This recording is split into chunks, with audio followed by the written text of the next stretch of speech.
మీ అందరూ కూడా ప్రభు అయిన యేసు క్రీస్తు నామములో వందనాలు చెల్లిస్తున్నాం.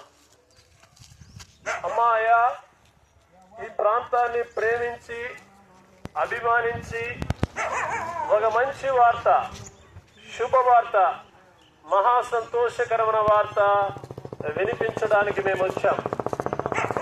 ఏంటా మంచి వార్త, శుభవార్త, మహా సంతోషకరమైన వార్త అంటే మన ప్రభువైన యేసు క్రీస్తు వార్త.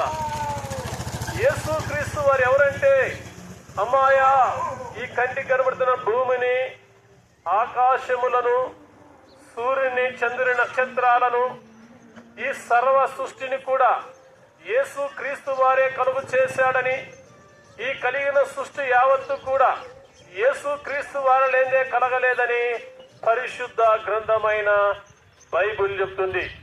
ఈ సర్వాన్ని, సమస్తాన్ని కలుగు చేసిన యేసు క్రీస్తు వారు పిలుస్తూ ఉన్నాడు.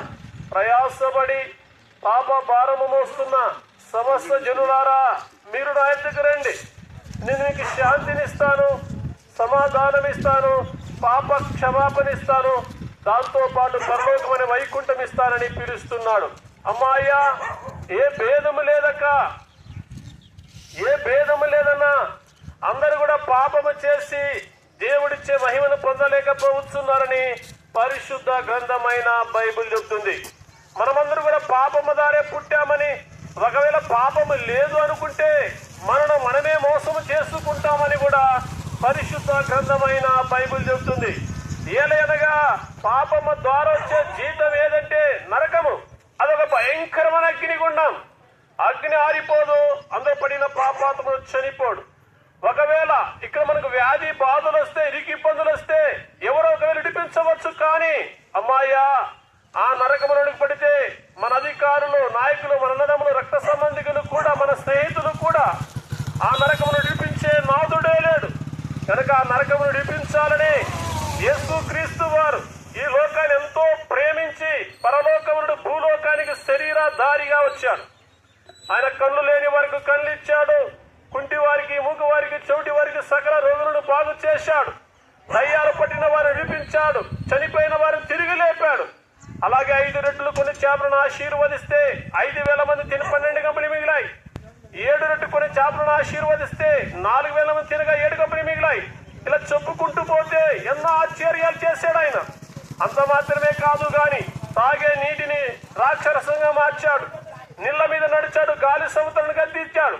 ఇలా చెప్పుతూ పోతే ఎన్నో ఆశ్చర్యాలు చేసిన యేసు క్రీస్తు వారు, అమ్మాయా, నీ కొరకు నా కొరకు ఆయన కొరడా దెబ్బలు కొట్టించుకున్నాడు. నీ కొరకు నా కొరకు భారమైన సిలువను మోశాడు. నీ కొరకు నా కొరకు అమ్మాయ తల మీద ములగడ్డం పెట్టించుకున్నాడు. నీ కొరకు నా కొరకు సిలువలో కాలు చేతులకు మేకులు కొట్టించుకొని, నీ కొరకు నా కొరకు కలవరి సిలువలో రక్తంగా వచ్చి ప్రాణం పెట్టాడు. అంత మాత్రమే కాదు గాని సమాధి చేసే 3వ దినం తిరిగి లేచాడు. పరలోక రాజ్యమును సిద్ధపాటు చేయడానికి వెళ్ళాడు. ఆ రాజ్యములో బాధ ఉండదు, వ్యాధి ఉండదు, దుఃఖం ఉండదు, మరణం ఉండదు, రోగమే ఉండదు. అలాంటి మంచి రాజ్యానికి తీసుకుపోవాలని, నరకాన్ని తప్పించాలని యేసు క్రీస్తు వారే ఎంతో ప్రేమించి మన కొరకై ఎన్నో ఆశ్చర్యాలు చేసి మన కొరకై శిలువల రక్తంగా వచ్చి ప్రాణం పెట్టాడు. కనుక ప్రభుని యేసునందు విశ్వాసం ఉంచండి.